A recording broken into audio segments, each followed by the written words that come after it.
Just can say wow, because everything has been so well organized. The staff has been very friendly and flexible and innovative, and the facilities here, they are just splendid.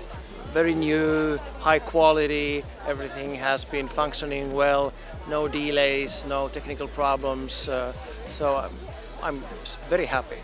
Kiek žinau ir kiek kalbėjau tiek su organizatoriais, vidinėme savo jokių problemų nėra, iš atletų patys tai geriausi atsiliepimai apie čempionatą, mano pačios kaip pirmas toks didelis renginys prisidedant organizuojant, tai irgi tik tais geriausi atsiliepimai tiek apie komandą, tiek apie dalyvius. Tai tikrai labai džiugu, kad aukšto meistriškumo sportininkai atvyko į šį renginį, kaip ir parodė rezultatai, kad pirmąją varžybų dieną Egipto atstovas neoficialiai pasiekė pasaulio rekordą, kas yra tikrai, ir jisai netgi 7 olimpiadoje, tai gali tik parodyti, kokio aukšto meistriškumo sportininkai dalyvauja šitokiose varžybose. Aš tikrai džiaugiuosi, kad šiuo metu turime šitokio puikaus lygio VDU sporto centrą, kur tikrai galim daryti ne tik šitą renginį, bet ir daugelį kitų, ko aš ir tikiuosi, kad tai ne pirmas, bet ne paskutinis tokio aukšto rango renginys. Tai tikrai didelis dėkui VDU komandai, kuri padėjo tikrai labai daug ko prisidėjo ir padėjo, kad šitas renginys įvyktų puikiai. Tai dėkui visiems. Sporto bazė visada yra vienas pagrindinių dalykų, tai kur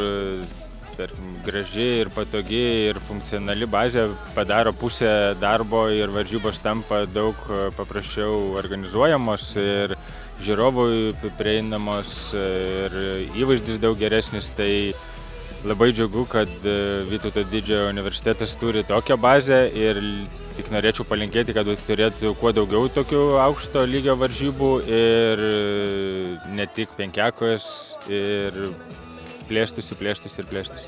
Manau, kad čia Vytauto Didžiojo universiteto ir VDU sporto centro didžiulis įvertinimas, kad tokio aukščiausio studentų sporto rango varžybos vyko mūsų universitete ir VDU sporto centre. Tikimės, kad ne paskutinį kartą mes čia organizuojam tokias varžybas. Planuojam netolimoje ateityje dar 3x3 krepšinio pasaulio studentų čempionatas organizuoti. Tai šį kartą pasisėmėm patirtim.